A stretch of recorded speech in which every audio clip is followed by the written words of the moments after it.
রাজনৈতিক অঙ্গীকার হিসেবে জুলাই সনদ গুরুত্বপূর্ণ হলেও আইনগত ও সাংবিধানিক দিক থেকে এটি এখনও তেমন কোনো গুরুত্ব বহন করে না বলে মনে করেন আইন ও সংবিধান বিশেষজ্ঞরা। আইনি ভিত্তি দিতে পারলে এই সনদের অনেক ধারা শাসন ব্যবস্থার পরিবর্তনে ভূমিকা রাখতে পারে, তবে সংসদ ছাড়া আইনি ভিত্তির সুযোগ নেই বলেও মনে করেন বিশেষজ্ঞরা। জুলাই সনদের মাধ্যমে কোনো ফৌজদারি অপরাধের ইনডেমনিটি দিলেও ভিন্ন পরিস্থিতিতে বদলে যেতে পারে অনেক কিছুই।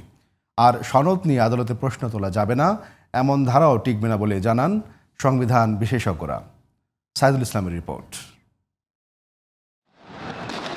ছাত্র জনতার আন্দোলনে শেখ হাসিনা সরকারের পতনের গত এক বছরের বেশি সময় ধরে অন্তর্বর্তী সরকার সংস্কার কার্যক্রম চালিয়ে যাচ্ছে, যার অন্যতম আলোচ্য বিষয় ছিল জুলাই সনদ। দীর্ঘ সময় ধরে বৈঠক, মত দ্বিমতের মধ্য দিয়ে একটি সনদ তৈরি হয়। সেই সনদে কোন কোন রাজনৈতিক দল স্বাক্ষর করবে তা নিয়েও চলে অনেক নাটকীয়তা। এমনকি সনদ স্বাক্ষর অনুষ্ঠান শুরুর মাত্র কয়েক ঘন্টা আগেও আয়োজনের স্থল পরিণত হয় রণক্ষেত্রে। সবকিছু পেছনে ফেলে শেষ পর্যন্ত স্বাক্ষর হয় জুলাই সনদ।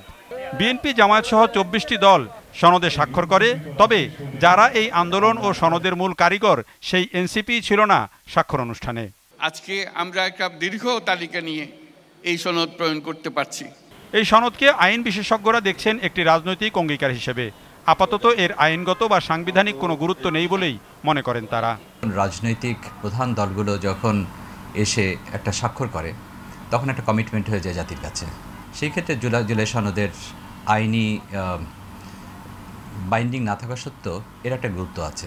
রাজনৈতিক দলগুলো যে সিদ্ধান্ত নিল, সেই সিদ্ধান্তগুলো কোনো রাজনৈতিক দলের পলিটিক্যাল পার্টিগুলোর কাউন্সিলে বা তাদের কোনো কেন্দ্রীয় সিদ্ধান্ত এক্সিকিউট করার জন্য এখানে আসে নাই।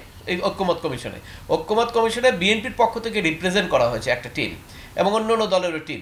ওনারাই ওখানে আলোচনা করেছেন, কিন্তু ওনারা যে আলোচনা করেছেন সেটা কিন্তু 16 কোটি 18 কোটি মানুষের যে মতামত তা কিন্তু বলা যাবে না, কারণ ওটা কোনো হ্যাঁ না ভোটের মাধ্যমে এখনো আপনার প্রুফ হয় নাই।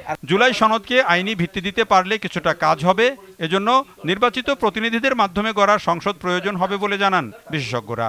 জুলাই সনদের যে প্রভিশনগুলো, তার মধ্যে আপনাকে বললাম কিছু প্রভিশন আদালত অবমাননার শামিল, এটার কোনো আইনগত ভিত্তি হবে না। কিছু প্রভিশন আছে সেগুলো অলরেডি হয়ে গেছে, দরকার নাই। আর কিছু প্রভিশন আছে যেগুলো সংবিধান পরিবর্তন করতে হবে। এটার একমাত্র আইনগত ভিত্তি হলো পার্লামেন্ট বসবে। আইনের ভিত্তি যদি দিতে হয় তবে আইন করে দিতে হবে, অথবা সংবিধানের মধ্যে এটাকে প্রবেশ করাতে হবে। আইনের মধ্যে ভিত্তি দিতে হলে একটা পার্লামেন্ট লাগবে। আপাতত অর্ডিন্যান্স দিয়ে করা যেতে পারে, কিন্তু অর্ডিন্যান্সে আগামী সংসদ যদি সেটাকে রাটিফাই না করে তখন এটা আইনের রূপ পাবে না। জুলাই সনদের মাধ্যমে কাউকে ইনডেমনিটি দেওয়া হলেও ফৌজদারি অপরাধের ক্ষেত্রে সেটি খুব বেশি কাজে আসবে না। জুলাই সনদ নিয়ে আদালতে প্রশ্ন তোলা যাবে না এমন ধারা টিকবে না বলেও জানান সিনিয়র এই আইনজীবীরা। 5ই আগস্ট পর্যন্ত আপনি বলতে পারেন পরিবর্তনের জন্য আপনি রাস্তায় নেমেছেন, পুলিশ আপনাকে গুলি করেছে, পুলিশকে আপনি ইটপাটকেল মেরেছেন, পুলিশ আহত হয়েছে, মারা গেছে, ইটস ওকে, পলিটিক্যালি বলতে পারেন। 5ই আগস্টের পরে কোনোভাবে আপনি এটাকে নিতে পারবেন না কোনো রাজনৈতিক ইস্যুতে। ইনডেমনিটি পেলে কখনোই যে এটা আইনের কোর্টে চ্যালেঞ্জ হবে না তা কিন্তু নয়। অতীতে যে ইনডেমনিটি দেওয়া হয়েছিল সেটা কিন্তু আইন কোর্টে চ্যালেঞ্জ হয়েছিল, তো কোর্টে চ্যালেঞ্জ করা থেকে কিন্তু বিরত করা যাবে না।